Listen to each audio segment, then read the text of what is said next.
world is changing faster than ever.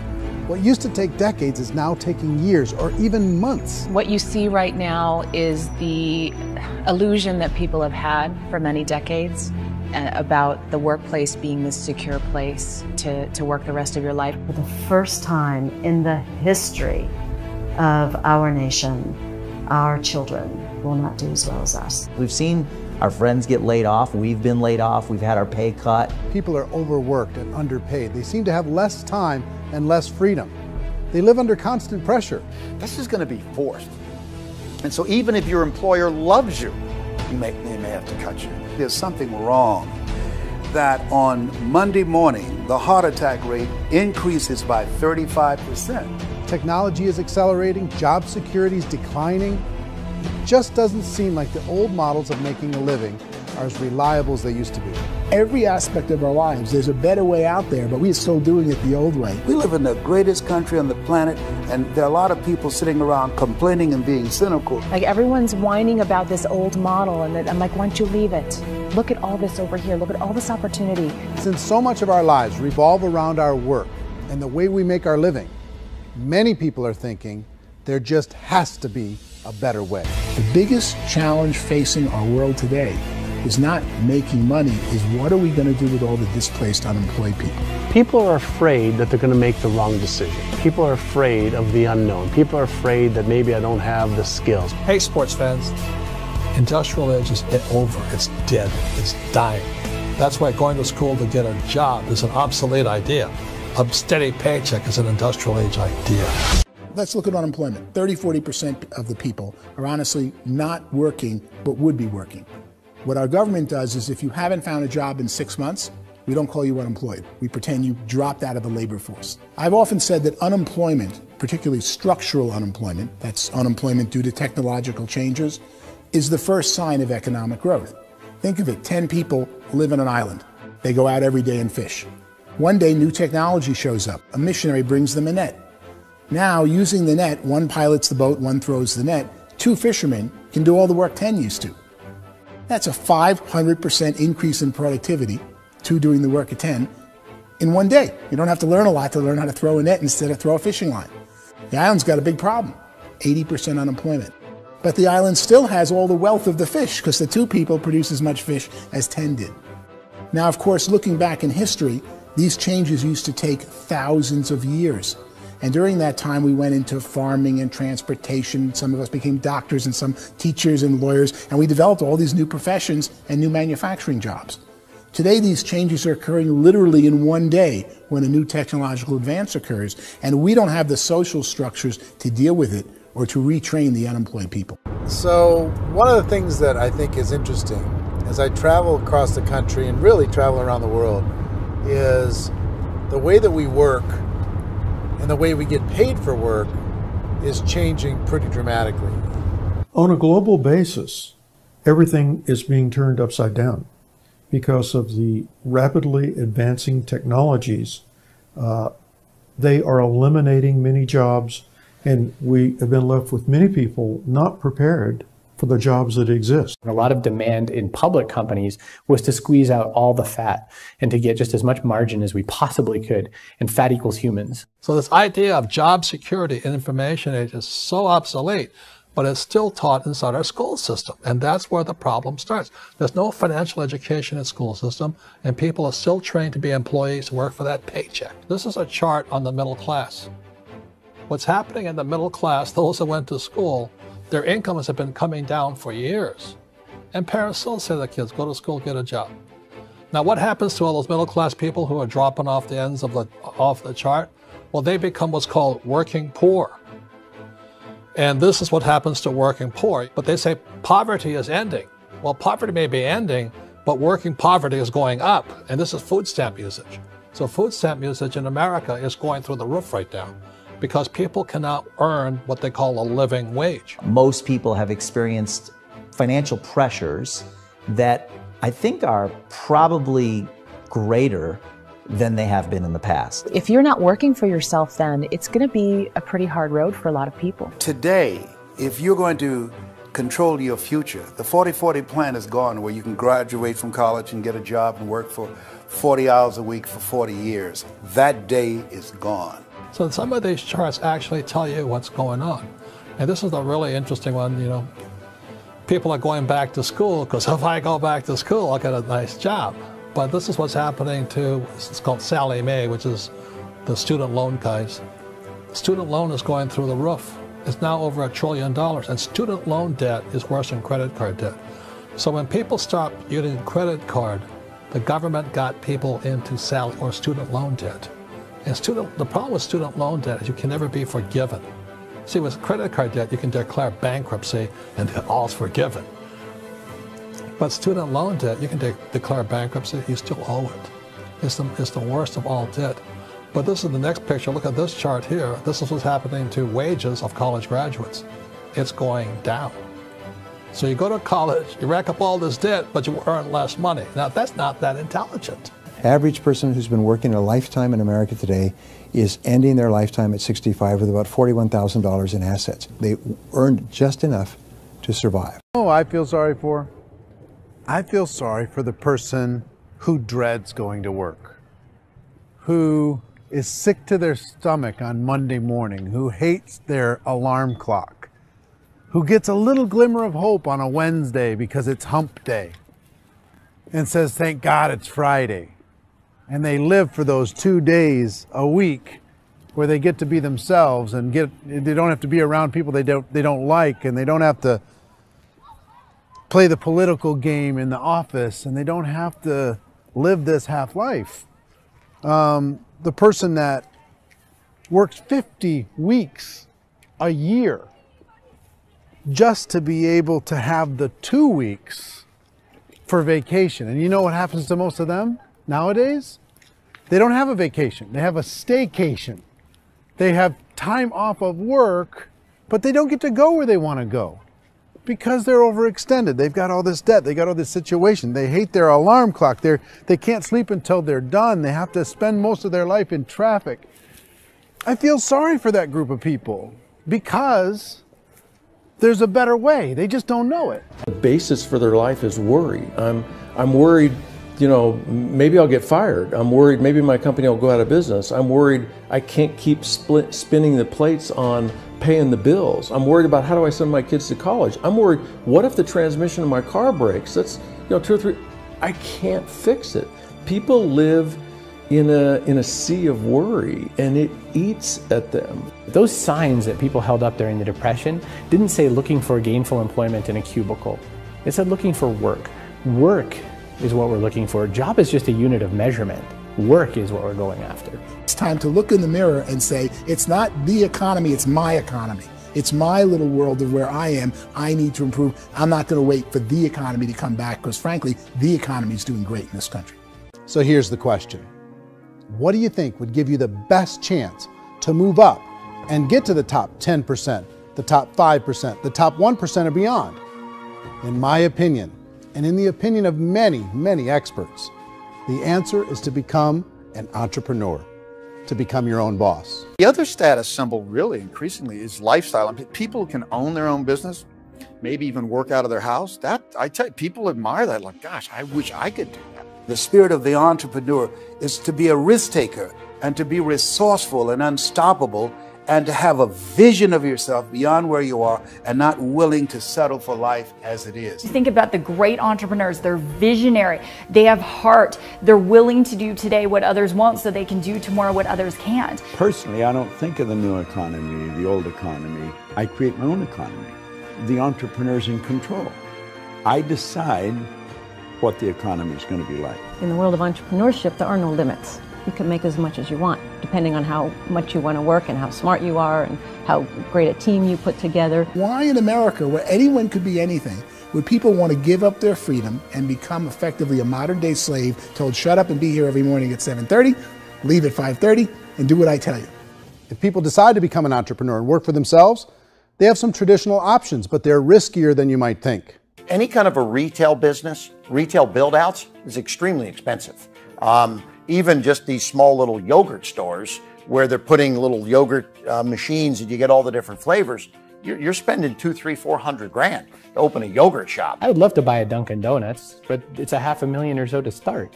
I don't quite have that just in case money. Risk you can lose it all, and most guys do 2 or 3 times, and even big guys like Branson, because I'm such a fan of his, half his companies don't work. If you make $1 million, your problems are going to go. If you make $1 billion, your problems are really going to go. Just the opposite. You and I know when you're making $1 million, you get $1 million responsibilities. You make $1 billion, you got 1,000 times $1 million responsibilities. And most people say, I'd love to be my own boss. 70% of Americans would love to be their own boss, according to recent polls. But they don't know how to get there. Because what are you going to do? One, you could buy an existing business. If somebody's selling an existing business, you have to ask why. Usually because it's probably hard. It's probably not making as much money as they hope. 2, they could buy a franchise. A little less risk, proven system, but it's expensive to be able to do that. 3, they could start something from scratch. And that's where a lot of people feel like, I don't have the chops to do it. I don't have the money. I don't have the product idea. I don't have the expertise. I don't have whatever it's going to take to be able to get there, and I can't risk my family to do it. So 4th, they could become an investor. A lot of people in this town invest to try and figure out a way, but you got to be pretty smart with that game too, right? Venture capitalists, who are the very best and most sophisticated in investing in new breakthrough businesses, make it on 1 out of 11. That means 10 out of 11 are mediocre or fail. Most of them fail. That's the risk there. An angel investor is lucky to get 1 out of 15 or 20. A business is a team sport. Like, I have to have accountants, I have to have engineers, I have to have systems designers, I have to have sales, marketing, I have to have accounting, I have to have mission statements, I have to have legal and all that. The average Joe Schmo, even me, I go out there, I don't have the skills to put a business together. I think the bottom line for the 4 traditional options is they take money, sometimes a lot of it. They take expertise, and they take time. All of that adds up to just too much risk for most people. I bought a business from somebody else, and it was a lot of work. And you start wondering, what did I just buy? Because I guess ultimately I own your email list, and I just overpaid for it. People that start their own business, they spend a lot of money, they spend a lot of time, a lot of effort to get things started. And the more you invest on the upfront, the harder you typically work at it. I can tell you what the success rate is of a restaurant. What is it? They're crazy enough. About 90% of them fail. About 90%, in how quickly? Year less. Wow. And if we're talking non-franchise, we're talking franchise, Sure. That's totally different. Yeah. But our students aren't getting franchise restaurants. You got to invest big money. Exactly. And with someone like McDonald's, you've had to work with the company for a long period of time, really know the Even have a chance at investing $1 million. have a chance, and it's a slim chance. What if there was a way that you had all the proven aspects, the comfort aspects, and you could still control your own life? What if there was both? In other words, you didn't have to create everything from scratch. You didn't have to be a super leader. All you had to do, what if there was a proven product already? You didn't have to create the product. And there's a proven system already, proven training already. Everything except an employer. That was the only thing that you didn't have. Do you think more people would be open to working for themselves in that environment?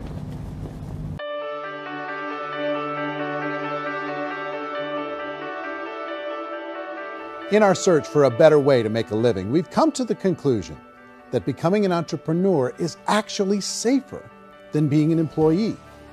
And through our look at the entrepreneurial options, one particular path kept coming up from expert after expert. And I think most people will find it surprising because it's certainly a non-traditional business model. That model is for people to start their own business and become an entrepreneur through the creation of a network marketing business. Some people call it direct selling because the product is being sold directly from the manufacturer to the end consumer, cutting out the middlemen. Other people call it multi-level marketing, or MLM, because there are multiple levels of commissions paid. The most common term today is network marketing, because network marketing best describes using a large group of independent distributors, independent entrepreneurs, to move a product or service more efficiently. So my friend here, Donald Trump, and I, we always write about the network marketing industry. And the reason we support the network marketing industry is because it really is a business school for entrepreneurs. because most people come out of school looking for a paycheck. Oh, that's terrible. I went to network marketing like that.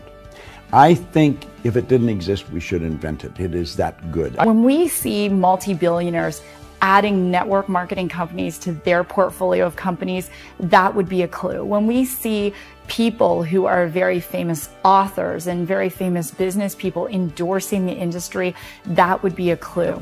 These network marketing companies aren't $50 million companies, they're billions and billions of dollars. They lead the stock market, they're major companies. When we're going to get it? You know, and you're going to school to work for a paycheck, but if you want to be rich, be an entrepreneur, and network marketing gives you the spirit to be an entrepreneur. A traditional company will spend up to 50% of their total revenue on marketing.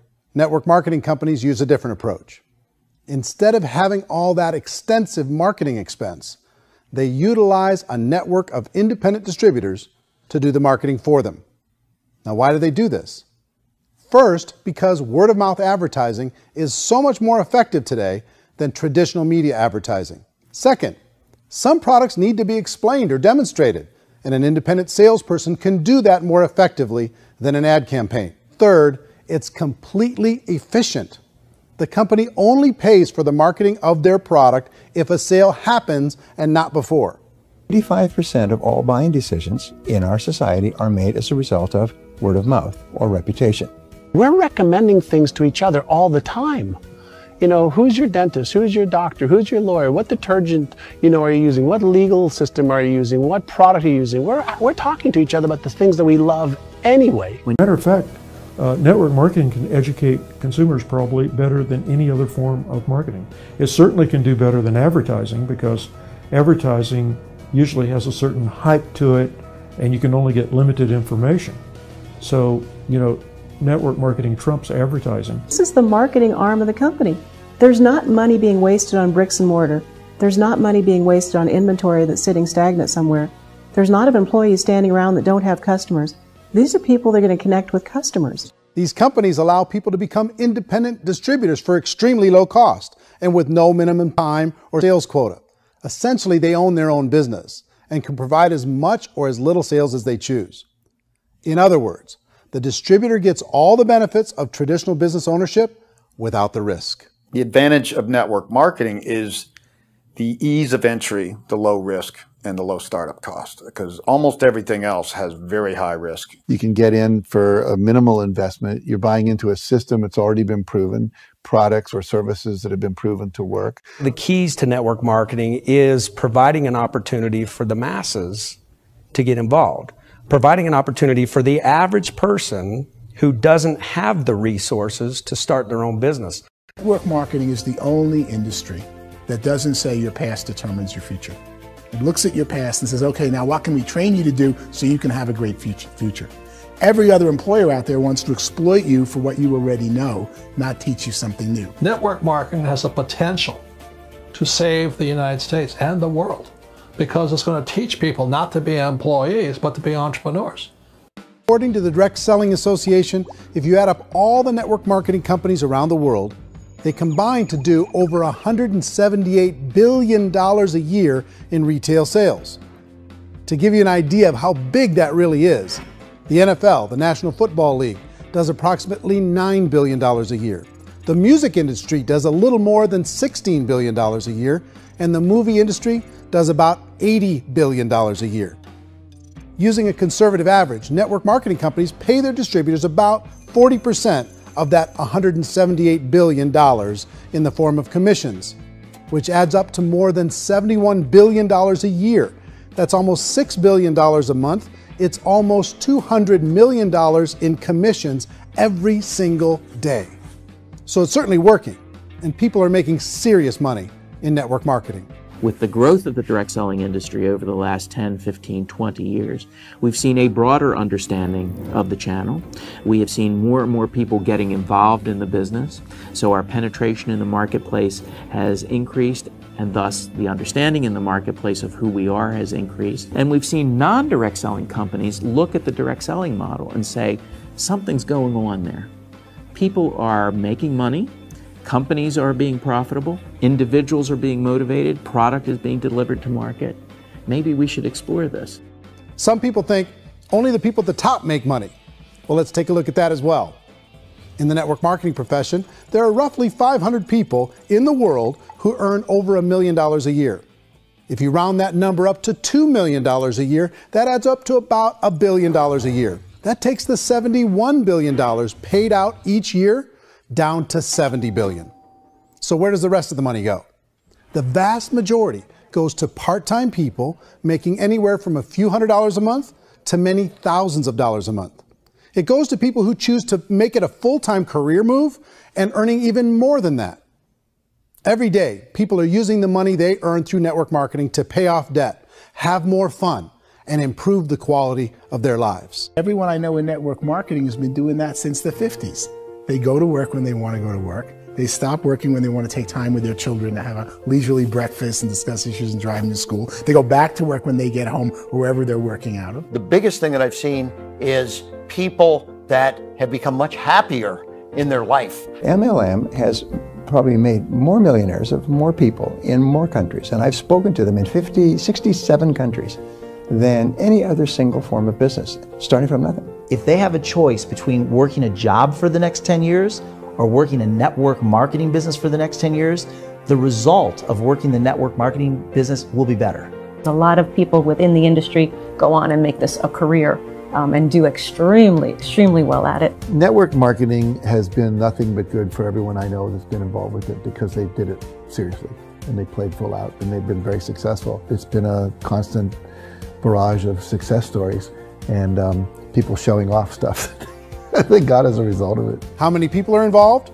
Approximately 16 million Americans and 96 million people around the world are currently participating in network marketing. And in a recent poll, 82% of those people report a good, very good, or excellent experience with network marketing. So people are happy. So I've taken a look at the network marketing profession and really tried to understand why so many people are confused as to the validity of this as a business. One is this pyramid shape. People get really messed up with this pyramid. Oh, it's one of those pyramid things. So I just think there are a lot of haters out there who really don't understand the industry and say, oh, it's a get-rich-quick scheme. It's a pyramid. Well, corporate America is a pyramid scheme. You know what I mean? It goes like this. You have thousands of MBAs, let's say working for Ford or General Motors or Coca-Cola. If all these MBAs, they're all trying to get to here, that's a pyramid. Only one guy's going to make it. Every 10 years, one's going to make it. Whereas you look at network marketing, it's like this. So you're here, and your job is to develop other CEOs coming up behind you. So it's an inverse pyramid. In network marketing, it's a very simple concept. If you sell product, you get paid. It is paid based on production. There is no first mover's advantage. There is no investment component where the more somebody spends, the more they're entitled to make. So the two are polar opposites of each other. Doesn't matter what shape the company is or the compensation plan is shaped, whether it's a circle or a pyramid or a triangle or a trapezoid, it doesn't matter. If compensation is coming primarily from recruitment, then you've got a problem. On the other hand, if an operation is basing their compensation to participants on the basis of sales, even when those sales are generated by people you've recruited, well, then you're a perfectly legitimate enterprise. That's the legal test, it's the practical test. Another light years better for people starting today than it was even 5 years ago. I think it's more widely accepted now, and people understand it is a business. It is being an entrepreneur. It is being a business owner. Our belief system is based upon our evaluation of something. And frequently, if we reevaluate a situation, our belief about that situation will change. The industry has changed and it's grown up. It's totally transformed. You've got young people today that have grown up with social media, and they understand networks. They understand how people are connected through technology, and they understand how money flows through those networks.